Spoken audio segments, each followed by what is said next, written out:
বুদ্ধ পূর্ণিমা হল হিন্দু ও বৌদ্ধ ধর্মাবলম্বীদের কাছে বিশেষ মাহাত্ম্যপূর্ণ। এই দিনটি বুদ্ধ জয়ন্তী নামে পরিচিত। এই দিনে গৌতম বুদ্ধ জন্মগ্রহণ করেছিলেন, বুদ্ধ তত্ত্ব লাভ করেছিলেন ও এই একই দিনে মহাপরিনির্বাণ ঘটেছিল। তাই এই দিনটি বৌদ্ধ ধর্মীদের কাছে খুবই মাহাত্ম্যপূর্ণ। এবং এই গৌতম বুদ্ধ হলেন ভগবান বিষ্ণুর নবম অবতার।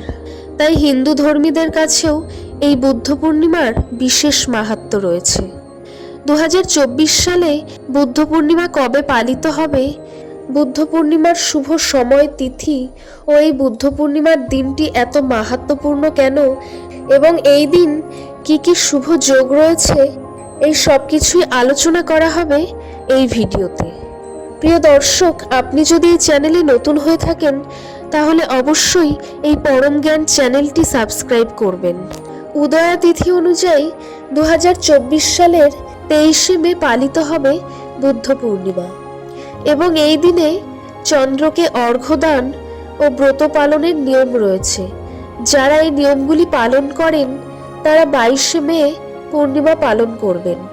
বুদ্ধ পূর্ণিমার দিন তারিখের তালিকা হলো: বৈশাখী পূর্ণিমা তিথি শুরু হবে 22শে মে বুধবার সন্ধ্যা 6টা 48 মিনিটে এবং এই পূর্ণিমা তিথি সমাপ্ত হবে 23শে মে বৃহস্পতিবার সন্ধ্যা 7টা 23 মিনিটে এবং বুদ্ধ পূর্ণিমার ব্রত, দান, পুণ্য ও চন্দ্রকে অর্ঘ্যদানের শুভ সময় হল 22শে মে এবং স্নান দান, পূজার্চনা এইগুলি পালিত হবে উদয়া তিথি অনুযায়ী 23শে মে এবং বুদ্ধ পূর্ণিমায় স্নান দানের শুভ সময় হল ভোর 4টে 4 মিনিট থেকে সকাল 5টা 26 মিনিটের মধ্যে এবং পুজো করার শুভ সময় হল সকাল 10টা 35 মিনিট থেকে দুপুর 12টা 18 মিনিটের মধ্যে এবং চন্দ্র উদয় হবে সন্ধ্যা 7টা 12 মিনিটে।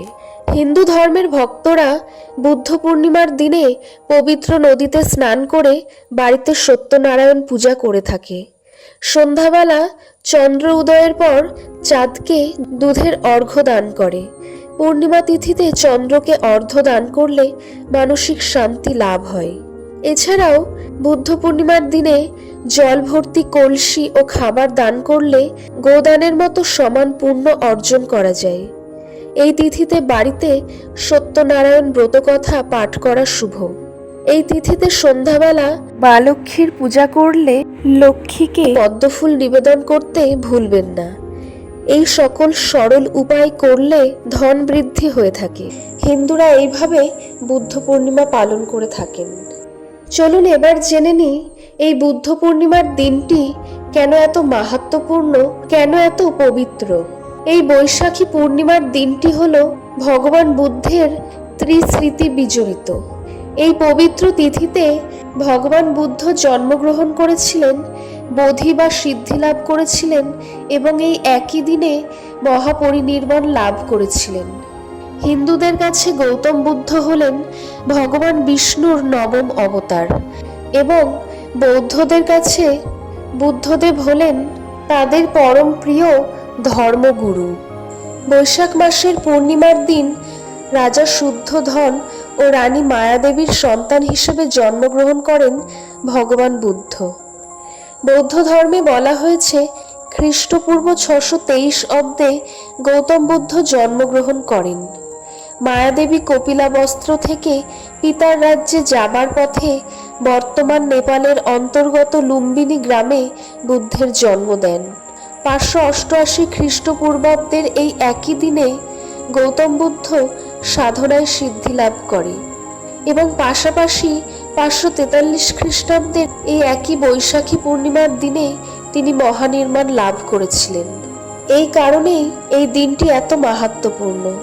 বৌদ্ধ ধর্মের অনুগামীরা এই দিনটি বিশেষভাবে পালন করে থাকেন। এই দিন বৌদ্ধ ধর্মাবলম্বীগণ সকাল সকাল স্নান করে সূচিবস্ত্র পরিধান করে মন্দিরে প্রবেশ করে বুদ্ধের বন্দনায় রত থাকেন। সকল ভক্তগণ প্রতিটি মন্দিরে বহু প্রদীপ প্রজ্বলিত করেন, ফুলের মালা দিয়ে মন্দির গৃহ সুশোভিত করে বুদ্ধের আরাধনায় মগ্ন হন এছাড়াও বুদ্ধগণ এই দিনে বুদ্ধ পূজার পাশাপাশি পঞ্চশীল, অষ্টশীল, সূত্রপাঠ, সূত্র শ্রবণ সমবেত হয়ে প্রার্থনা করে থাকেন। এইভাবেই বুদ্ধের অনুগামীরা এই দিনটিকে বিশেষভাবে পালন করে থাকেন। গৌতম বুদ্ধ গয়ায় একটি বট গাছের নিচে বসে টানা 49 দিন ধ্যান করেন। তারপরই বোধি লাভ করেন এই বৈশাখী পূর্ণিমার দিনে। জীবজগৎকে কষ্টের হাত থেকে মুক্তি দেওয়ার পথ প্রাপ্ত হন তিনি। মাত্র 30 বছর বয়সে স্ত্রী, পুত্র ও সিংহাসনের মায়া ত্যাগ করে সন্ন্যাস গ্রহণ করেন গৌতম বুদ্ধ। প্রচার করেন বৌদ্ধ ধর্মের। তার প্রচারিত ধর্মের মূল কথা হল অহিংসা, দয়া ও ভালোবাসা। ভারতে এই দিনটি যেমন বুদ্ধ পূর্ণিমা বা বুদ্ধ জয়ন্তী নামে উদযাপন করা হয়, তেমনি Sri Lanka, Myanmar, Cambodia, Java, Indonesia, Tibet, মঙ্গোলিয়ায় এই দিনটি ভেসক নামে পালিত হয়। এই বছর বুদ্ধদেবের 2583তম জন্মজয়ন্তী পালিত হচ্ছে।